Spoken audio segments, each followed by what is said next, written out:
जय भीम साथियों। आज मैं आपके सामने एक और नई और सच्ची कहानी लेकर आया हूं। ये कहानी है डॉक्टर भीमराव अंबेडकर और उनकी जीवन संगिनी माता रामाबाई अंबेडकर के बीच के उस रिश्ते की जिसने समाज में महिलाओं को उनका हक दिलाने की बुनियाद रखी। महिलाओं को आज जो अधिकार, सम्मान और आत्मसम्मान मिला है वो यूं ही नहीं मिला है। इसके पीछे त्याग, संघर्ष और असीम प्रेम की कहानियां छिपी हैं। और आज ऐसी ही एक सच्ची घटना मैं आपके सामने पेश कर रहा हूं। बात उन दिनों की है जब बाबा साहेब डॉक्टर भीमराव अंबेडकर विदेश से ढेर सारी डिग्रियां लेकर भारत लौटे थे। उनकी पढ़ाई और काबिलियत को देखकर पूरे देश में उनका जोरदार स्वागत हो रहा था। हर जगह उनका सम्मान किया जा रहा था, कार्यक्रम हो रहे थे, समारोह आयोजित हो रहे थे। हर वर्ग, खासकर दलित, शोषित, पीड़ित और वंचित समाज के लोग उन्हें अपने मसीहा के रूप में देख रहे थे। इन्हीं दिनों माता रामाबाई अंबेडकर के मन में भी एक इच्छा जागी। उन्होंने बाबा साहेब से कहा, मैं भी आपके साथ चलना चाहती हूँ। मैं भी उन कार्यक्रमों में जाना चाहती हूँ जहाँ आपको इतना आदर और सम्मान मिल रहा है। लेकिन बाबा साहेब ने उन्हें मना कर दिया। उन्होंने कहा, नहीं रमा, तुम मेरे साथ नहीं चल सकती। ये बात सुनकर रमा जी का दिल टूट गया, लेकिन इसके पीछे भी एक गहरी वजह थी।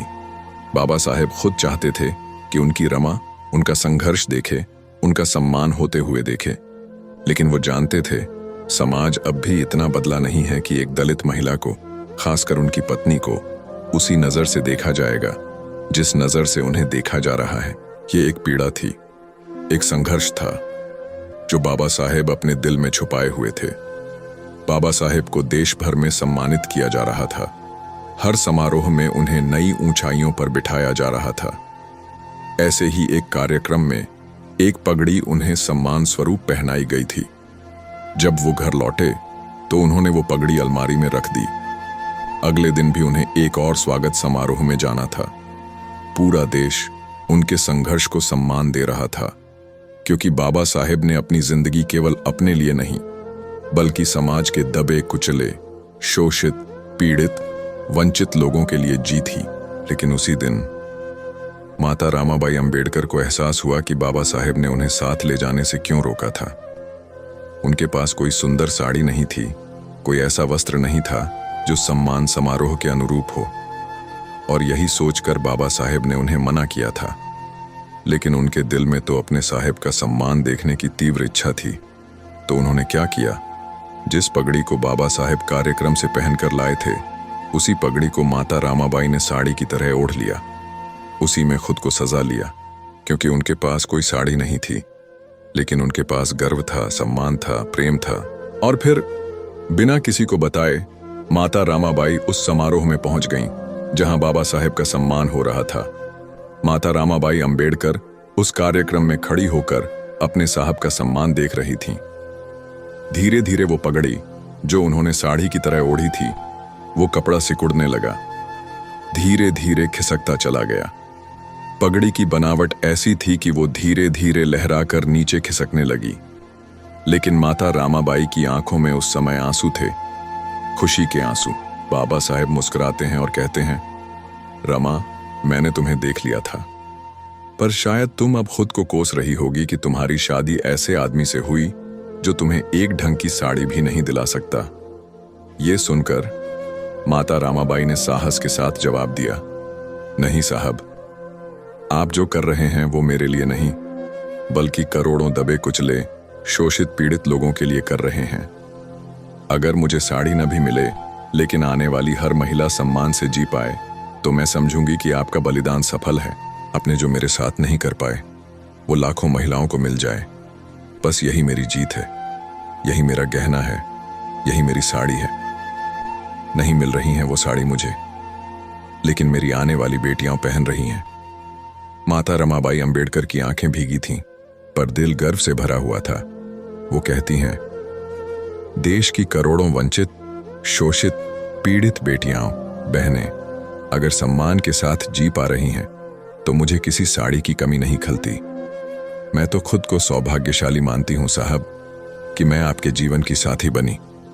आज अगर देश में महिलाओं को शिक्षा, सम्मान, हक, बराबरी मिली है तो उसमें एक स्त्री के त्याग की भी कहानी है। माता रमाबाई चाहती तो कह सकती थीं, मुझे भी अच्छा घर चाहिए, मुझे भी सुंदर साड़ी चाहिए, मेरे बच्चों के लिए पहले व्यवस्था होनी चाहिए। पर उन्होंने कुछ नहीं मांगा। उन्होंने वो सब त्याग दिया जिससे बाबा साहेब अम्बेडकर टूट सकते थे। वो उनके संघर्षों में ढाल बनी। और शायद अगर माता रमाबाई साथ न होती तो बाबा साहब के सपनों की नींव इतनी मजबूत न होती। आज हम सबको जो सम्मान मिला है वो सिर्फ कानूनों से नहीं मिला, वो बलिदानों की आग से निकला है। पर अफसोस, आज हम वही लोग उन्हीं बाबा साहेब को गलत समझने लगे हैं, उनकी कुर्बानियों को भुला बैठे हैं। याद रखो, एक सफल पुरुष के पीछे एक स्त्री का हाथ होता है, और बाबा साहेब की सफलता के पीछे थी माता रमाबाई अंबेडकर। आज कुछ लोग संविधान को गलत बताते हैं, उस संविधान को जो हमें इंसान होने का हक देता है। मैं कहना चाहता हूं, सिर्फ बहुजन समाज नहीं, पूरा भारत समझे कि हमें ये जीवन, ये सम्मान, ये स्वाभिमान ऐसे ही नहीं मिला।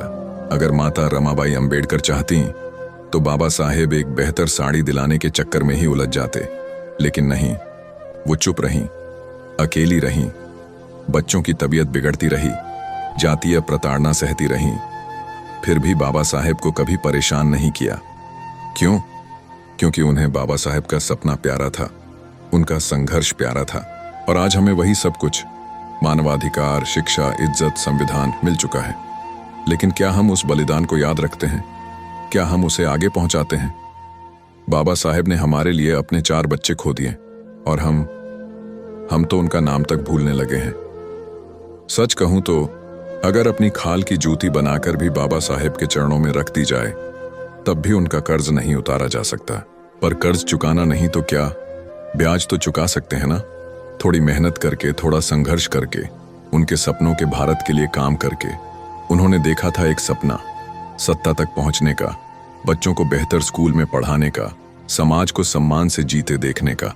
लेकिन ये सपना तभी पूरा होगा जब हम आज संघर्ष करेंगे, वरना आने वाली पीढ़ी सिर्फ इतिहास पढ़ेगी, हक नहीं पाएगी। इसलिए याद रखो, जो हमें मिला है वो किसी के त्याग की कीमत पर मिला है। जय भीम, जय भारत।